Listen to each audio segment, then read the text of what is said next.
Hermanos, pues ya estamos a 11 de junio, jueves, y hoy la solemnidad, la fiesta más bien, la liturgia nos marca la fiesta de Jesucristo, sumo y eterno sacerdote.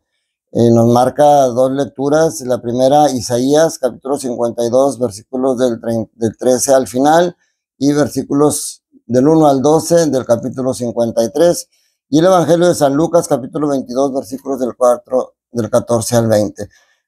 Antes de entrar en las lecturas, vamos a ver lo que es esta fiesta, Jesucristo sumo y eterno sacerdote. La figura del sacerdote representa su acción mediadora entre Dios y el hombre. La tribu de Leví era la tribu de sacerdotal, y de ahí se sacaba el sumo sacerdote, que era el que ofrecía el sacrificio anual detrás del velo del templo. Porque para ellos el sacerdocio era la imagen de la presencia. Por eso ellos, la promesa del Emmanuel, el Dios con nosotros, el saber que ellos tratan de hacer ese Dios presente en el pueblo. Nosotros ahora ya no solamente es el Emmanuel, sino es el Salvador, es el Dios en nosotros, porque podemos comerlo. Y ese Dios que ya ahora es cercano para nosotros, es increíble cómo parece que fuera lejano, parece que no lo entendemos, parece que queremos, es como si agarráramos un libro, en mi caso en alemán, y lo tratara de leer, pues no entiendo nada. Pero por eso era más difícil en el Antiguo Testamento entender todo lo que Dios, porque a veces el mal, porque a veces... pero Dios en su infinito amor nos mandó un traductor. El traductor es Jesús. Jesús es el que nos ayuda a entender, por eso él viene a ser presente físicamente al Padre y viene a decir: yo lo que traigo es lo mismo que el Padre les ha dado siempre, pero que no lo han entendido. Entonces, lo que pasa es que a veces nosotros no queremos agarrar esa traductora que es la Biblia. Ahí está la palabra de Dios. Para comunicarse, dice la actualidad litúrgica, para comunicarse con Dios, los antiguos necesitaban tres elementos. Primero, el sacerdote, que era el comunicador, era el que hablaba con Dios y le ofrecía el sacrificio. El segundo es la víctima, o sea, ese cordero, ese animal que se ofrecía como sacrificio. Y el tercer elemento es el lugar, que normalmente el lugar era un lugar apartado. ¿Se acuerdan cómo cuando Isaac iba a sacrificar, cuando Abraham iba a sacrificar a su hijo Isaac, cómo suben al monte? Siempre el monte, la montaña, el bosque, era la presencia de Dios, y luego el templo de Jerusalén era el lugar. Pero para nosotros hoy celebramos que Cristo se ha convertido en ese sumo y eterno sacerdote. ¿Por qué? Porque los sacerdotes de aquel entonces, ya lo hemos meditado otras veces, eran gente del mismo pueblo, que ofrecía el sacrificio de un animal imperfecto, y por los mismos pecados de ellos mismos, porque también ellos eran pecadores. Y sin embargo, Jesucristo vino a ofrecer un único sacrificio. Por eso ya no se hacen sacrificios, porque Jesucristo ofreció un único sacrificio, que es el sacrificio perfecto en primera, porque Jesús es el que ofrece el sacrificio. Él es el sacerdote, es el mediador de una nueva alianza. El sacerdote anterior recordaba la alianza antigua. Esta es una nueva alianza, que es una alianza perfecta, porque el que la ofrece es un sacerdote perfecto. Y luego también es la ofrenda perfecta, porque no tiene pecado, porque no tiene ninguna mancha. Es una ofrenda digna de Dios, porque es su propio Hijo. Y es el altar también, porque no necesita un lugar propio. Ahora los altares de las iglesias es donde se ofrece el sacrificio incruento. Entonces, ese sumo y eterno sacerdocio de Jesús quiso que estuviera presente en nosotros a través de los sacerdotes. Por eso dice la actualidad litúrgica: el sacerdocio de los cristianos, tanto el común de todos los bautizados como el de los ministros ordenados. Acuérdense que el sacerdote se ordena para ejercer el sacerdocio de Cristo, pero nosotros, como bautizados, somos configurados con Cristo como sacerdote, profeta y rey. Nuestro sacerdocio se llama sacerdocio común de los fieles, y también es participación del mismo sacrificio de Cristo, porque es gracias a Él. Yo todo esto se los explico en el bautismo, para que podamos entender realmente la magnitud de ese bautismo. Dice, aunque Cristo es el mismo altar, porque no necesita un lugar, De hecho, en el libro del Apocalipsis, en la visión de la Nueva Jerusalén, dice el vidente San Juan que no vio ningún templo y no vio ningún altar, porque el templo y el altar es el mismo Jesucristo.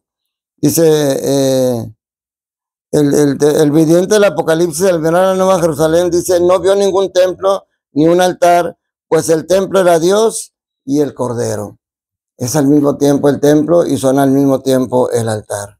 Por eso en la carta a los Hebreos dice, no, es el sumo sacerdote de Jesucristo, es el que verdaderamente necesitamos, porque no hay ningún sacerdocio perfecto como el de él, y además es quien conoció nuestro dolor. Por eso en la primera lectura nos habla, fíjense, en la primera lectura del profeta Isaías nos dice, nos está mezclando esa grandeza de Jesús, pero cómo tuvo que pasar por el dolor y el sufrimiento. Empieza con la promesa, mi siervo prosperará y será engrandecido y exaltado. Ese es Jesús. Pero luego dice, muchos se horrorizaron al verlo porque estaba desfigurado su semblante, que no tenía ya figura de hombre. No tenía gracia ni belleza, no vimos en él ningún aspecto atrayente, despreciado y rechazado por los hombres, varón de dolores, habituado al sufrimiento, como uno del cual uno aparta la mirada, despreciado y desestimado. Él soportó nuestros sufrimientos y aguantó nuestros dolores, traspasado por nuestras rebeliones, triturado por nuestros crímenes. Pero luego dentro de toda esa expresión de sufrimiento dice, el castigo que él soportó nos trae la paz. Por sus llagas hemos sido curados. Está dejando porque él es el sumo y eterno sacerdote, porque los sacrificios que hacían los sacerdotes del Antiguo Testamento solamente eran para pedirle perdón a Dios. Pero aquí nos está diciendo que ese sufrimiento, ese dolor, ese sacrificio nos trae la paz y nos cura de las heridas del alma. Pero luego arremete, lo hirieron de muerte por los pecados de mi pueblo. Le dieron sepultura entre los malhechores a la hora de su muerte, aunque no había cometido ningún pecado, ningún crimen, ni hubo engaño en su boca. El Señor quiso triturarlo con el sufrimiento, pero termina exaltándolo. Cuando entregue su vida como expiación, fíjese, esto es importante porque San Juan toma de aquí, yo creo que su expresión, cuando muere Jesús, no dice como los sinópticos, Jesús murió o expiró. Dice, Jesús entregó el Espíritu. O sea, es un acto de voluntad la muerte de Jesús. Verá a sus descendientes, prolongarán sus años. Le daré una parte entre los grandes y entre los fuertes, entre los altísimos. Esa es el proceso de Jesús. Se convierte en sumo y eterno sacerdote aún después del sufrimiento. Pero por eso en el libro en Lucas, en el pasaje del Evangelio de hoy, nos presenta ese momento en el que Jesús instituye ese sacerdocio para compartirlo con nosotros, tanto con el sacerdocio ordenado como con el sacerdocio común de los fieles. Por eso nos presenta el momento en el que toma el pan y dice, tomen y repártalo entre ustedes porque les aseguro que no volveré a tomar el fruto de la vida. Y dice, esto es mi cuerpo que se entrega por ustedes, hagan esto en memoria mía. La Iglesia Católica es la única que cumple con este mandato del Señor, hacer memoria lo que es la anamnesis, que no es un simple recuerdo, es volver a tener los frutos. Y luego levanta el cáliz y dice, esta es la copa de la nueva alianza, sellado con la sangre que se derrama por su pueblo. Esto es lo que celebramos, a Cristo como nuestro supremo mediador, por quien nos comunicamos con el Padre, ofrenda perfecta con la que se ofrece, con la que se tiene que identificar nuestra propia ofrenda para que sea aceptada, y el altar en el cual solamente esta comunicación es posible. Pero fíjense esto que dice, ofrenda perfecta con la que se tiene que identificar nuestra ofrenda. Raniero Cantalamessa, el padre Raniero, dice en su catequesis mistagógica sobre la misa, dice, en el momento de la consagración, en el momento del sacrificio, se ofrece, Cristo dice, esto es mi cuerpo y esto es mi sangre, pero nosotros tenemos que ofrecer ahí también nuestro cuerpo, con todo nuestro cuerpo en dos sentidos, con toda la alegría, la salud, la fortaleza, los momentos buenos, todo eso se lo ofrecemos al Señor, pero también ofreciéndole respetar nuestro cuerpo.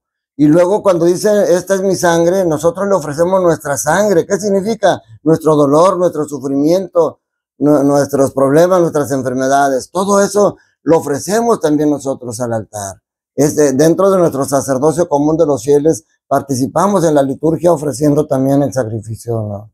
Entonces, esta fiesta es muy importante, que ojalá, digo, no es de precepto obligatorio, pero ojalá que si tienes la oportunidad vayas al templo a celebrar con nosotros a Jesucristo como sumo y eterno sacerdote. Por eso en la carta a los Hebreos, repito, dice, es el sumo sacerdote que necesitábamos y que nos conviene, porque dice, no tenemos un sumo sacerdote que sea indiferente al dolor y el sufrimiento. Y el profeta Isaías, por eso se escoge esa lectura de hoy, nos pone detalle, pero mínimo de lo que fue el dolor y el sufrimiento de Jesús. Pero también nos recalca la grandeza de que se convierte y que por eso ahora nosotros podemos estar seguros por fe que Cristo ha vencido la muerte y que nuestros seres queridos que han muerto también la vencen por el poder de Cristo y también están en el cielo y que un día nosotros podremos estar con ellos. Quizá pasando por el purgatorio, es lo más seguro, no sé, pero un criminal pasó directamente al cielo con su arrepentimiento. A eso estamos llamados. Oremos por nuestros sacerdotes para que su sacerdocio se asemeje lo más al sacerdocio de Cristo y que su pastoreo nos lleve al encuentro del Señor el día de cuando se termine nuestro tiempo en esta tierra. Que la bendición de Dios Todopoderoso, Padre, Hijo y Espíritu Santo, descienda sobre ustedes, sus familias, trabajos, escuelas y permanezca para siempre. Señor, ayúdame a recordar que hoy no pasará nada que tú y yo juntos no podamos superar. Un fuerte abrazo para ti y tu familia.